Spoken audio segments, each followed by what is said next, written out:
Okay, folks, let me go ahead and start my timer here. Now we can stay on track. All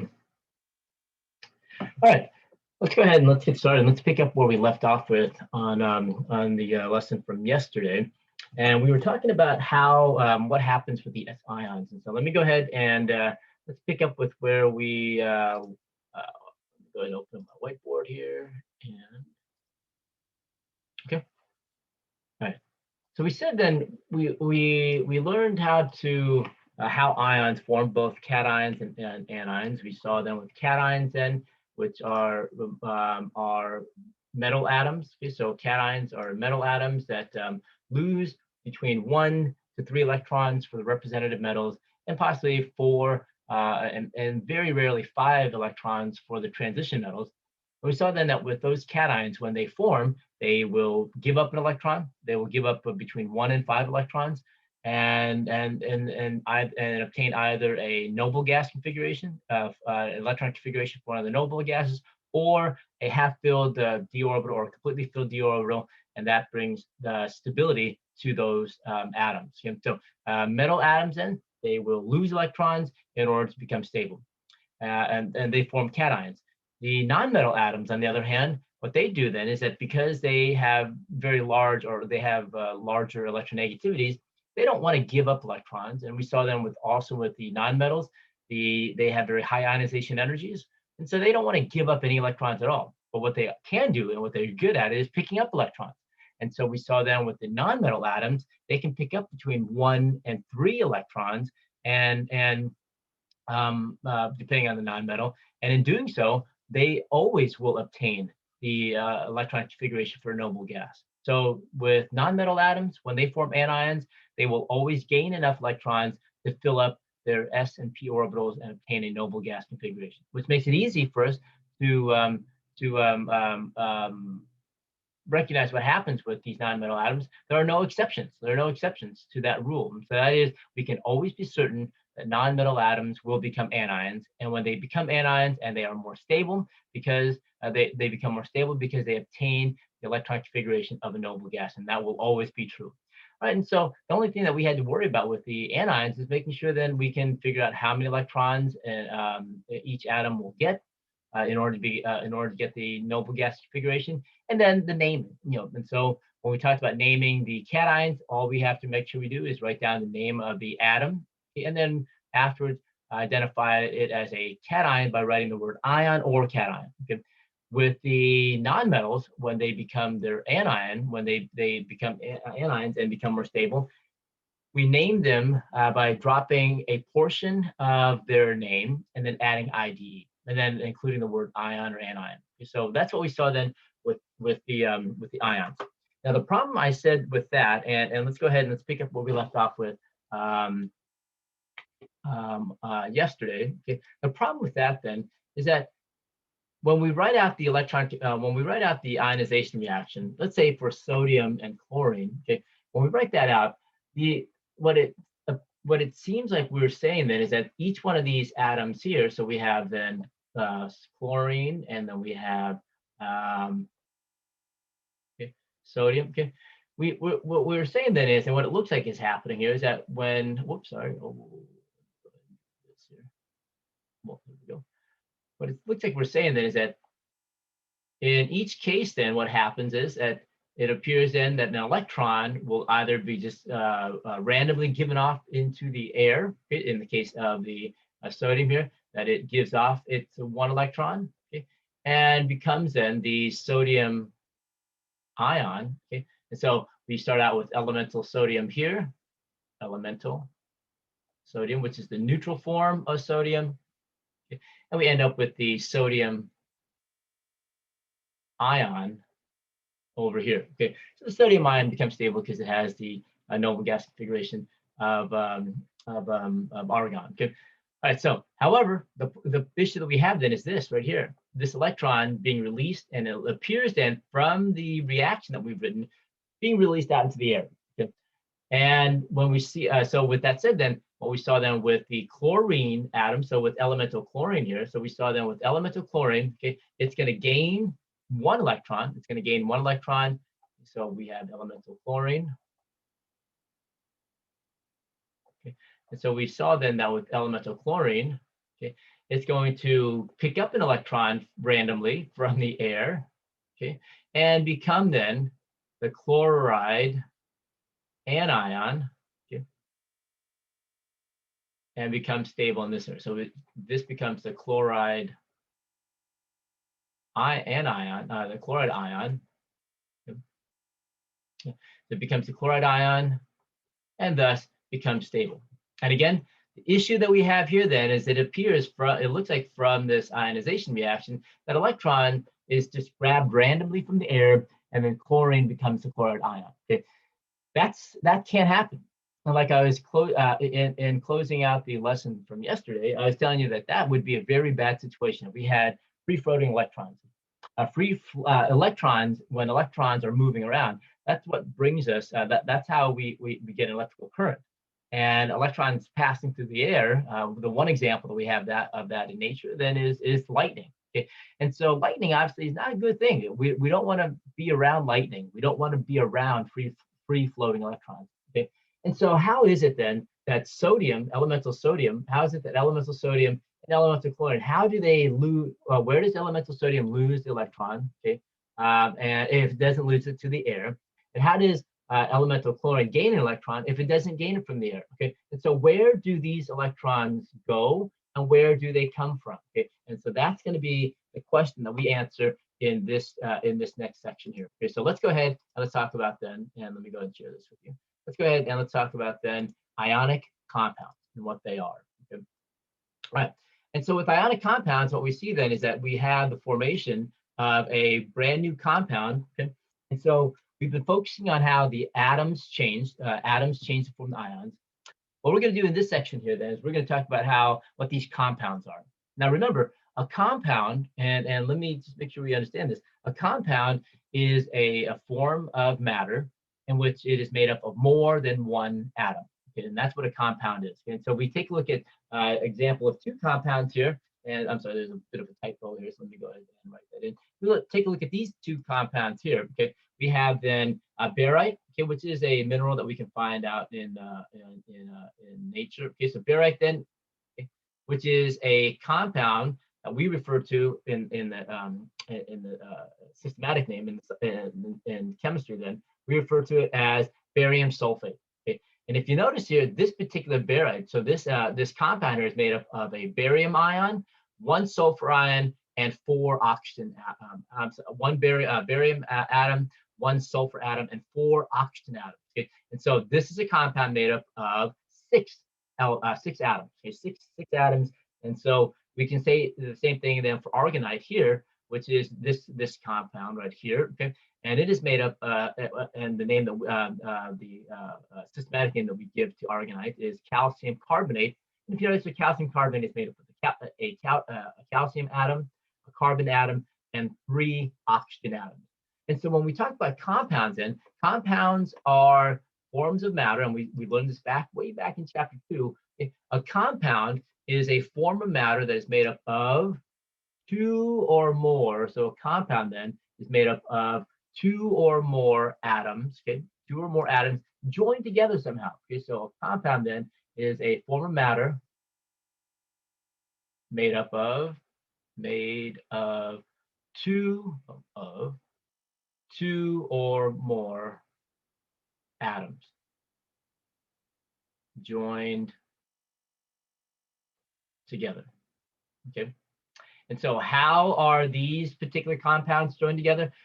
They are joined together by what we refer to as an ionic bond. Okay, so an ionic bond is as the name implies, a bond, an interaction between the two or more atoms here, and they hold them together. Okay, and so that's what we're going to be focusing on in this particular chapter, in this particular section here. We're going to be talking about the ionic compounds, okay, and this bond here that makes this compound happen. Okay, without this bond, then we don't get this ionic compound. Okay, so we're going to talk about how the ionic compounds form.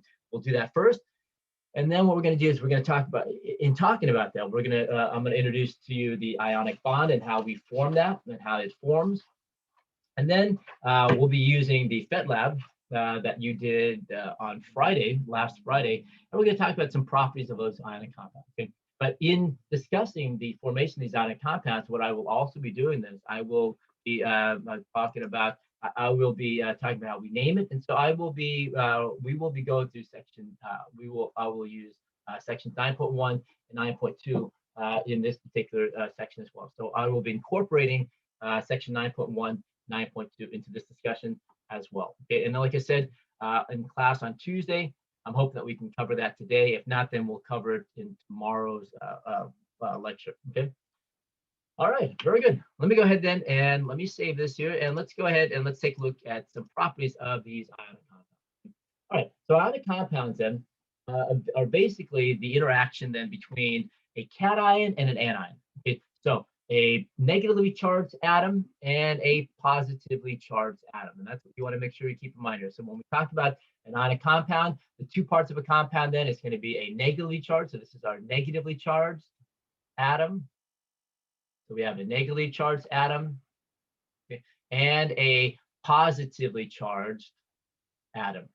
Okay, so we have two atoms, okay, and they come together. So you can imagine this then, and hopefully you recognize this then, that if you have a positively charged atom and a negatively charged atom, what do? They attract one another. Okay, so let's go back. Let's go ahead and imagine this here. Okay, so we have then, let's just say we have an arbitrary atom, such as that one right there. That would be our negatively charged atom. And then we have our positively charged atom, and we'll just arbitrarily call that the positively charged atom. So this is going to be negatively charged here, and this is going to be positively charged. And so from what we learned back in chapter 4 and chapter 5 with the proton and the electron, we know then that these two atoms here, now we're talking about atoms, and this is not an electron now. Make sure you understand this. This now is going to be our negatively charged atom. So this is our anion right here. Okay, so this is our anion here, okay, and this is our cation here. So this is not a proton and this is not an electron,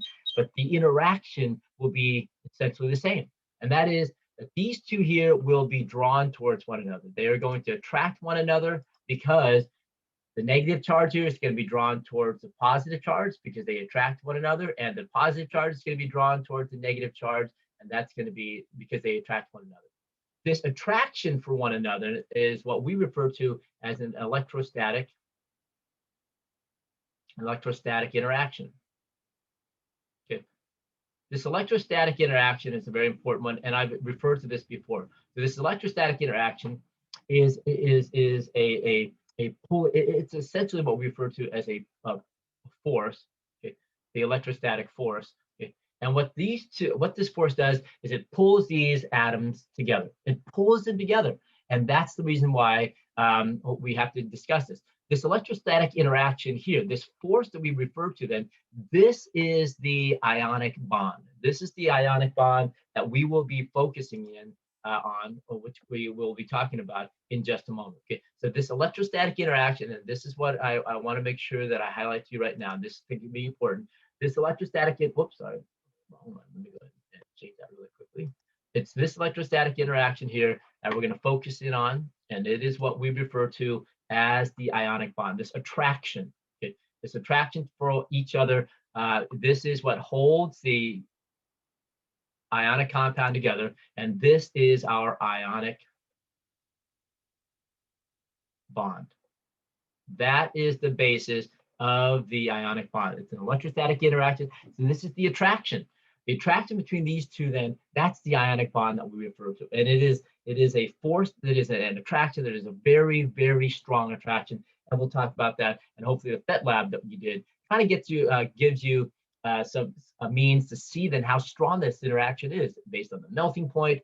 Okay, so that's what we're going to be talking about. Okay, so this is a very strong interaction. This is a very strong force that keeps these two charges together. Okay. All right, so that's the foundation, and that's what you want to make sure you keep in mind. Okay, let me go ahead and let's continue on. Then let me pull this out really quickly.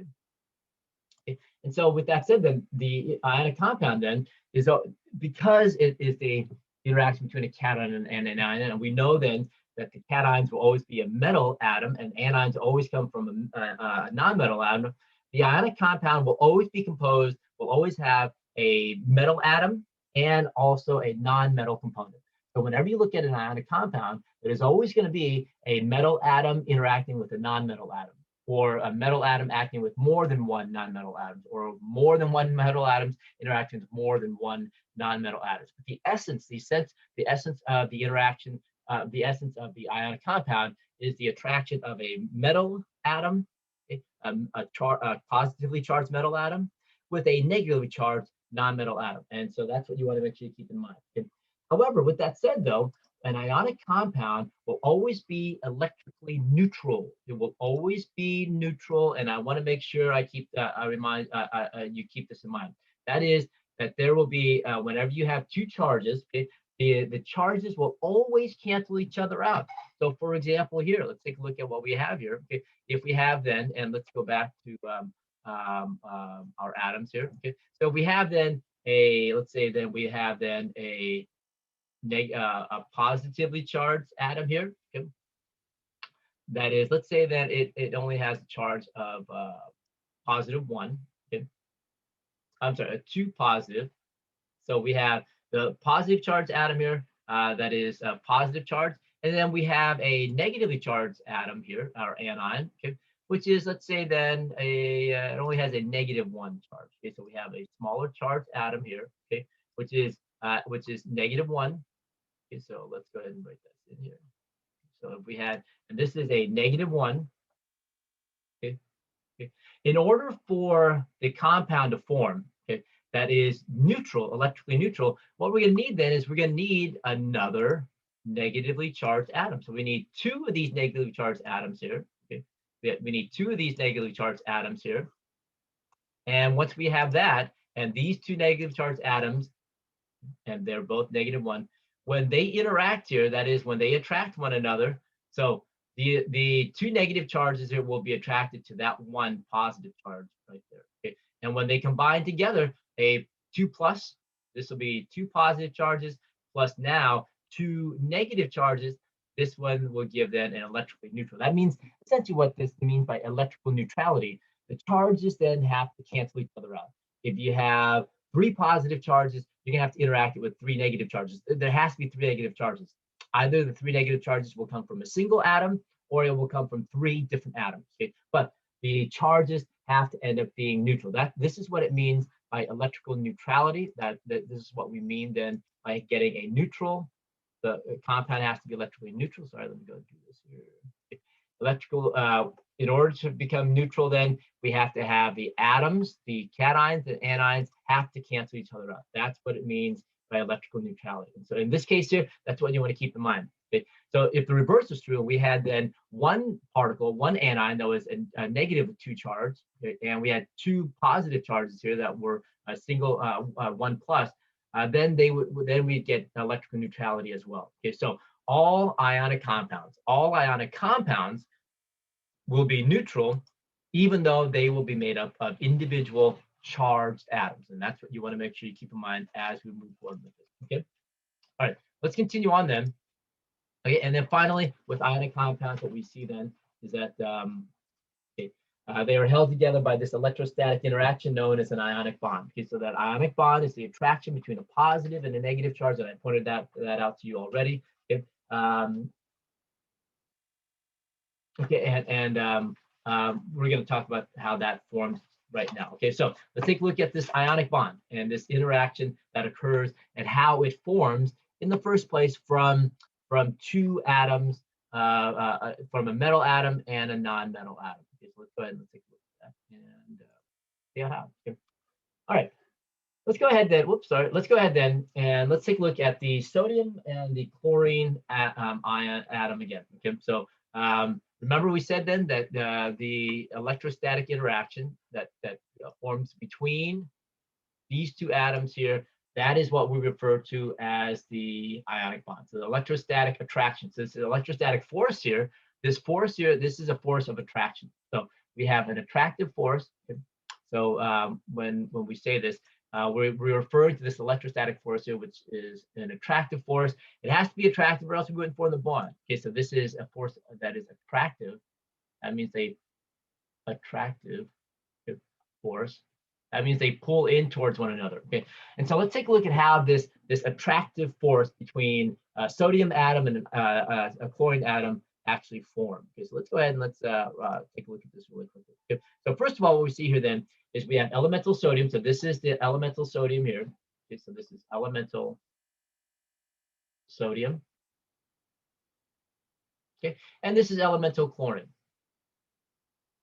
Okay, and we already know then that each one of these here will want to form an ion. The sodium atom, elemental sodium want to give up an electron, and the elemental chlorine want to gain an electron. So what happens then is that they are a perfect pair then. That means that elemental sodium, it wants to give up, it only needs to give up one electron in order to become stable. So if it can give up this one electron right here, we saw then that if somehow, if elemental sodium can give up this one electron, okay, and again, not to the air, but if it can lose this one electron here, it becomes stable. Well, look what happens here. Chlorine, all it needs to do is gain one electron and it will become stable. And so when an elemental sodium atom finds an elemental chlorine atom, what they do is that they exchange. Okay, what they do then is sodium is more than happy to give chlorine its one electron, and that's how it becomes an ion. It doesn't give it up to the air, and sodium until elemental sodium until it can find someone or something to give its electron to, it stays in its elemental form. That's why we have elemental sodium. I have elemental sodium sitting in the back room in class here, and so it can exist. It doesn't like to exist in that way. And same thing with chlorine, elemental chlorine. It doesn't like to exist in that way, but it can't do anything unless it finds someone to partner up with. So here, when elemental sodium and elemental chlorine find each other, well, hey, it's a match made in heaven because it's perfect. Elemental sodium has one electron to give up. Chlorine has space for one electron, and they exchange. And so what happens here, sodium then gives up its electron to chlorine here. Okay, so it gives up the electron, and we see then in doing so, it obtains the noble gas configuration. So there it is. It obtains the noble gas configuration here for I'm sorry, for neon. Okay, so here there is the electron configuration for neon, and chlorine, in picking up that one electron, it obtains the noble gas configuration for argon. Okay, so in both cases, then they become stable. But again, they don't become these ions here until they find each other.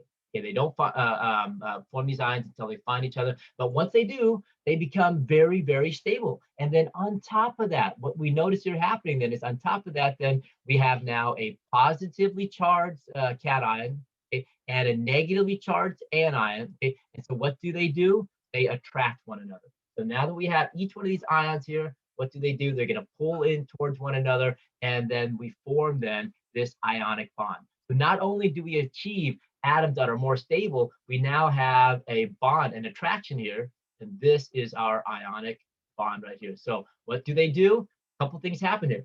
So elemental sodium becomes now sodium cation.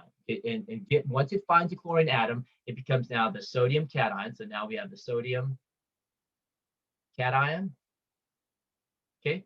And with the chlorine here, elemental chlorine, once it finds sodium and it picks up the electron, it becomes the chloride anion. Okay.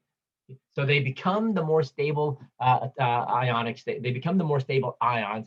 But on top of that now, once they form, they start to attract each other. Okay. This ionic bond brings them together. And when it brings them together, we have a new compound. And this compound now is a combination of sodium ion and the chloride ion together. And so when these get together, then what you notice is this new compound that we form here, this compound then is made of two atoms. We refer to this compound then as the sodium chloride molecule compound. Okay, so when when the elemental sodium and the elemental chlorine come together, okay, they exchange electrons. Okay, they form this ionic bond, and thus in forming this ionic bond, they come together to form this new compound. They form a matter that we refer to as sodium chloride. We're going to talk about how this, we're going to talk mostly in just a moment, how this ionic bond forms. We're going to talk about that first. And then along the way, we're going to talk about how we can write out the formula for the compound, the new compound that forms as a result of this new interaction, and also the name as well. Okay, so we're going to be covering all those in this lesson, hopefully, and also in tomorrow's lesson as well. Okay, all right. So let's go ahead and let's use the Lewis dot structure to show how this happens. Okay, and this is the reason why we want to be able to draw the Lewis dot structure here and see how this happens. Okay, so let's go ahead then, and so that's what we have. Okay. All right, so let's do the Lewis dot structure for both of these here, and the Lewis dot structure is very useful in seeing how this happens. Okay, so sodium then, we saw then with sodium. This here, sorry. Okay. The Lewis dot structure for sodium then is going to be the sodium with a single dot right there. Okay, and we're going to add to that when we this reaction occurs. So this is going to be chlorine with the 7 valence electron right there. Okay. And so what we're going to see happen here, and when we write out this reaction, this is the reaction that forms. Okay, when we see this happens, essentially what we're going to do then is we're going to show then how sodium donates or gives its electron completely to chlorine. Okay? And so when that happens, when that does happen, and essentially what we're doing is we're combining together the ionization reactions for both sodium and chlorine. Okay? When that does happen, okay, we end up with an atom that is positively charged, okay, and that is our sodium cation right there, okay, and along with that, okay, a chloride, an atom that is now negatively charged because it has an extra electron. Okay, and I've shown you here the electron configurations for both of those. Okay, and so this combination here of a sodium, so the sodium cation with this chloride anion, this is a positive charge here. This is a negative charge here. It will be attracted to one another. Okay, and so that is where we find then our sodium. They come together to form then the sodium chloride compound. Okay, and what you'll notice here then is when we write that, so this is the ionization reaction. Okay, so what we show here in what I highlight here in green, okay, in the green box, okay, what I highlighted here, this is the ionization reaction to show how this compound forms. And so in writing out the symbol for sodium chloride, what you notice I do then is that I only write down the number of sodium ions that form and the number of chloride ions that form. Okay? And we leave out here not only the dots, we leave out the dots, but we leave out the charges as well. But you clearly see that it's going to be one sodium ion and one chloride ion that come together to form that. Because again, remember the compound has to be electrically neutral. So one cation, one sodium cation, and one chloride anion, one positive charge, one negative charge, they would cancel each other out. So if you notice here, one positive charge plus a one negative charge here, we achieve electrical neutrality. That means we have 0 total charge in the end. Okay? So we represent it here. So if you notice that we have one sodium ion, one chloride ion there, and we can essentially leave out that one. If we don't write in a one, it's understood to be one. Okay, so I'm going to go ahead and do that. So whenever we write out the formula for this compound, we don't, if it's only one atom, we leave it out. Okay. All right, so this is what we refer to then as the chemical formula. Okay, so this is the chemical formula for the compound.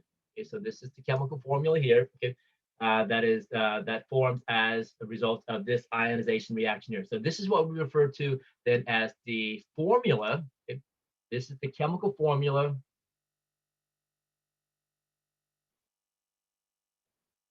for the compound formed in this ionization reaction. Okay, so we have the ionization reaction. Okay, so let's go ahead and write that down. So this is the ionization reaction. Whoops, sorry.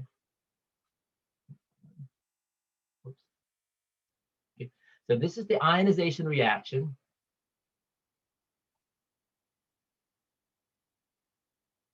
Okay, which shows us how this chemical compound forms. And this is the chemical formula for the compound formed in this reaction here. Okay, all right. And so with that said, then the name of this particular compound, since it's not sodium by itself, it's not chlorine by itself, it's a brand new compound, the name of this compound then is going to be fairly simple to name, because what we have here then will be, if this is elemental sodium, Okay, so we start out with elemental sodium.